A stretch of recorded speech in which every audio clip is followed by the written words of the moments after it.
চৈতন্যদেব যারা খারাপ তাদের বেশি দয়া করেন। তাদের দয়া করেন, খারাপ হলে হবে না, তাকে শরণাগত হতে হবে। শরণাগত কাকে বলে জানেন আপনারা? শরণাগত কতগুলো লক্ষণ আছে। আনুকূলস্য সংকল্প, প্রতিকূলস্য বর্জনা, এরকম কতগুলো লক্ষণ আছে। আমাকে বিশ্বাস করতে হবে যে তিনি আমাকে রক্ষা করবেন। আর আমরা কি বলি? আমাকে টাকা রক্ষা করবে, আমাকে আমার প্রিয়জনরা রক্ষা করবে। না না, হয় না। রক্ষা যদি কেউ থাকে, রক্ষক তিনি হচ্ছে গোবিন্দ। তাই অনুকূলস্য সংকল্প, প্রতিকূলস্য বর্জনম। একজন মানুষ যদি 5 জন মানুষ শুদ্ধ ভক্ত হয়, তাহলে সেই পরিবেশটা আস্তে আস্তে বদলাতে থাকে, পাল্টাতে থাকে। সেই পরিবেশটা কি হয়? পরিবেশটা তখন একটা নতুন ভাবে ভাবিত হয়ে যায়। তাহলে কি বললো? পতিতের অধিক দয়া করেন গোড়ারায়। পতিত মানে যে ঠিক পথে নেই, সে যদি ভগবানের কাছে আসে, যদি সমর্থন করে, যদি ভগবানকে আপন ভেবে জগাই মাথায়ের মতো বলে যে আর আমি কিছু করবো না, আমাকে কৃপা করো, তাহলে তখন তার ভজন শুরু হয়। কিন্তু আমরা তাকিয়ে দেখুন আমার দিকে, আমাদের দিকে, আমরা অহংকারী। আমরা গলায় তুলসীর মালা, কপালে তিলক নিয়ে যে কথাগুলো বলি, সে কথাগুলো বলা উচিত নয়। কেন উচিত নয়? কারণ হরি কথা ছাড়া আন কথা বললে জিহ্বা অপবিত্র হয়ে যায়। জিহ্বা কি হয়ে যায়? অপবিত্র হয়ে যায়। আর অপবিত্র জিহ্বায় যতই থেকে হরিনাম করো না কেন, হরিনাম উচ্চারণ হয় না।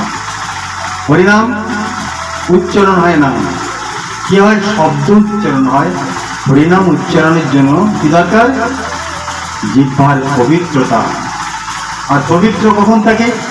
যে জিহ্বা কখনো কারো নিন্দা করে না, কখনো কারো দুর্নাম করে না, কখনো কারো সমালোচনা করে না, যে জিহ্বা কখনো আন কথা বলে না, গ্রাম্য কথা বলে না। তাহলে আমরা যে জিহ্বায় হরিনাম করছি, সেই জিহ্বাটা যদি অন্য কথায় রত হয়, কারো নিন্দা করে, কারো সমালোচনা করে, কারো দুর্নাম করে, তাহলে সেই জিহ্বায় আপনি আমি যতই হরিনাম করি না কেন, হরিনাম হবে না। তাই বলছে পতিতের অধিক দয়া করেন গোড়ারায়। হে গৌর সুন্দর, তুমি কাকে দয়া কর সব থেকে বেশি? যিনি পতিত। নরোত্তম দাস ঠাকুর আমাদের সব থেকে প্রাণের ঠাকুর। নরোত্তম দাস ঠাকুর আমরা যত ভজন করি, সব নরোত্তম দাস ঠাকুরের ভজন করি। যতগুলো ভজন করি আমরা সব নরোত্তম দাস ঠাকুরের ভজন করি। নরোত্তম দাস ঠাকুরকে বললেন, কি বললেন? মোর সম পতিত প্রভু না পাইবে আর। আমার মতো পতিত এই জগতে আর নেই। আমার মতো পতিত আর আপনি পাবেন না। কি অদ্ভুত! এত বড় সাধক, এত বড় সিদ্ধ পুরুষ, এত বড় মহাপ্রভুর কৃপা যিনি পেয়েছেন। কে পেয়েছেন? নরোত্তম দাস মহাপ্রভুর কৃপা পেয়েছেন। আপনারা জানেন নরোত্তম দাসের জন্য মহাপ্রভু কি রেখে এসেছিলেন? ভক্তি প্রেম রেখে এসেছিলেন। নরোত্তম দাসের জন্ম পূর্ববাংলায় পদ্মার কাছে। পদ্মা একটা নদী আছে, সে নদীর কাছে। মহাপ্রভু যখন পূর্ববাংলায় গেছিলেন, পদ্মাকে কৃপা করেছিলেন, পদ্মায় নেমে স্নান করেছিলেন। আর সে স্নান করে মহাপ্রভু বললেন, আমি তোমার কাছে রেখে যাচ্ছি এই ভক্তি আর প্রেম। আমার নরোত্তম যখন আসবে, সে এখন আসেনি, আসবে। সে যখন আসবে না, তুমি তাকে দেবে, তুমি তাকে দেবে। নরোত্তম দাস অনেক বড় ঘরের সন্তান। ছোটবেলা থেকে একের বিভাগে ভগবানের তার রতি।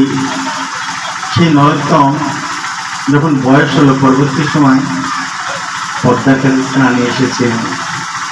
স্নানে এলে আমরা ভুলে যাই, কিন্তু পদ্মা ভুলেনি। পদ্মা সেই নরোত্তমকে কি করলেন, যখনই নরোত্তম ডুব দিয়েছেন পদ্মায়, তখন ডুব দিয়ে উঠে দেখছেন সঙ্গে কিন্তু নরোত্তমের রূপ পাল্টে গেছে, তার ভাব পাল্টে গেছে, তার মধ্যে মধুরতা এসছে, এমন মধুরতা, একটা দিব্য ভাবের মধ্যে নরোত্তম ডুবে গেছে। আর নরোত্তম সেও বুঝতে পারছে না সে বাড়িতে যাবে না বৃন্দাবনে যাবে না নবদ্বীপে যাবে। নরোত্তম হাঁটতে লাগলেন, তার বাবা মা দেখে তাকে চিনতে পারছেন না, হচ্ছে নরোত্তম।